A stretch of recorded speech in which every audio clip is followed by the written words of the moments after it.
ये भैया आज के समय देखते हुए एक लाइन कहना बा मास्टर,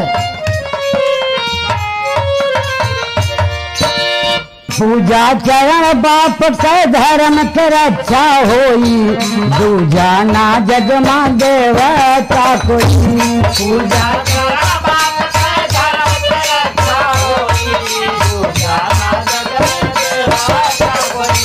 पूजा चरण बाप के धर्म के रक्षा होई, दूजा ना जग मां देवता कोई। आय हो देवता कोई, आय हो देवता कोई। पूजा चरण बाप के धर्म के रक्षा होई, दूजा ना जग मां देवता कोई। पूजा चरण बाप के धर्म के रक्षा होई, दूजा ना जग मां देवता कोई। अंतरे में कहना बा आज का युग देखते हुए, जब तक माई बाप जगत में करना नहीं तपस्या, करना नहीं तपस्या भैया, करना नहीं तपस्या। माई बाप घर में करना नहीं तपस्या। सेवा उनकी कराए भैया कितना हो समझता। होई समस्या भैया, कितना होई समस्या। सेवा उनकी कराए भैया, कितना होई समस्या। पूज चरण माई बाबू का जीवन सफल बनावा, पूज चरण माई बाबू का जीवन सफल बनावा, तो बैरी आंख लगाए सदर जिंदगिया रोई, दूजा ना जग मां देवता कोई। बैरी आंख लगाए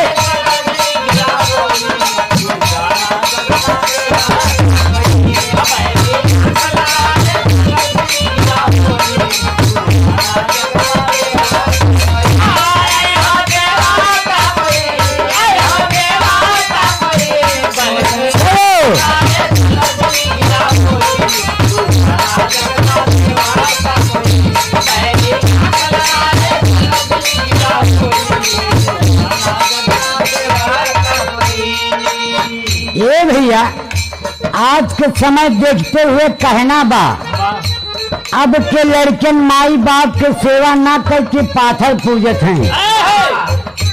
अब जवन अज्ञा माई के माने चाहिए ओकर न मान के मेहरारू के मानत है। अगली लाइन में आंसर में कहना है मास्टर,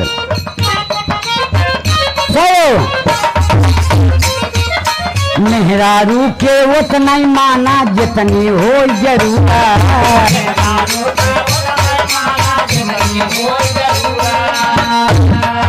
मेहरारू के उतना ही माना जितनी हो जरूरत।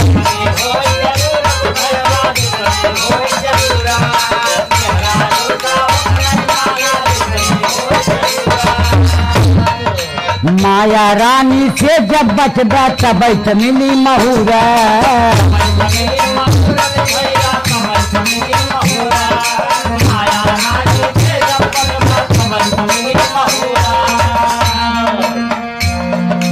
माई बाप के गोद में बैठे का स्थान बनावा, माई बाप के गोद में बैठे का स्थान बनावा।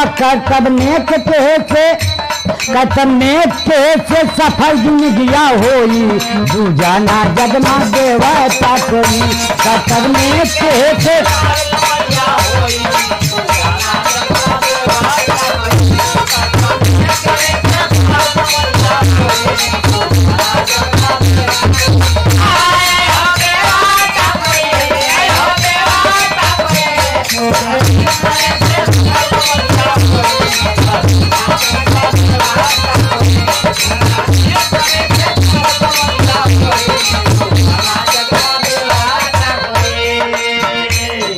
अगली लाइन में कहना है भैया, माई बाप के आशीर्वाद से हार गए हैं ईश्वर।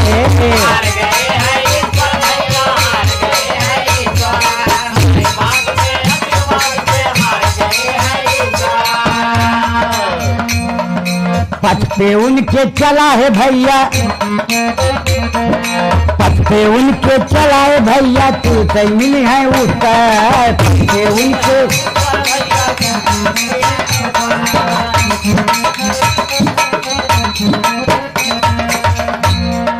पथ पे उनके चला ये भैया, तू तो मिली है उत्तर।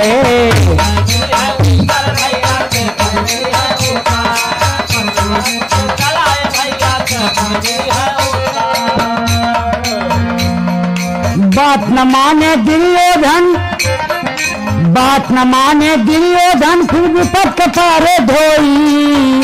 देखी पात बदन पे माँ का ममता रोई, दूजा ना जगमा देवा देखी पात बदन पे।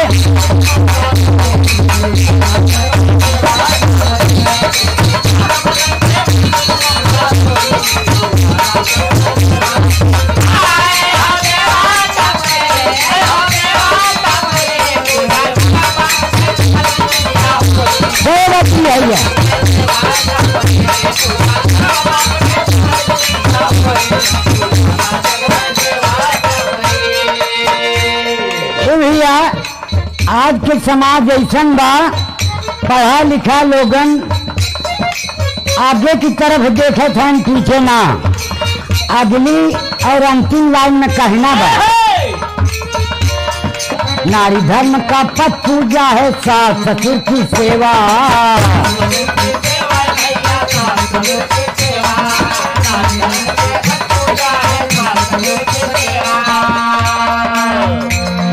नारी धर्म को पथ पूजा है, सास ससुर की सेवा।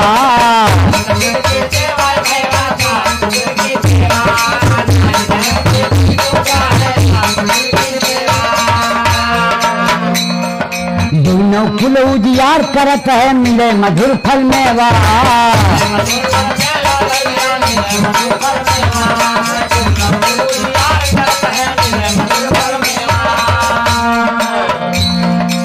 यादव समर कहे अनसुईया सावित्री परमार। मात पिता नाम लिखावा दरवाजे सब कोई, दूजाना जगमा दे मात पिता नाम लिखावा दरवाजे सब कोई।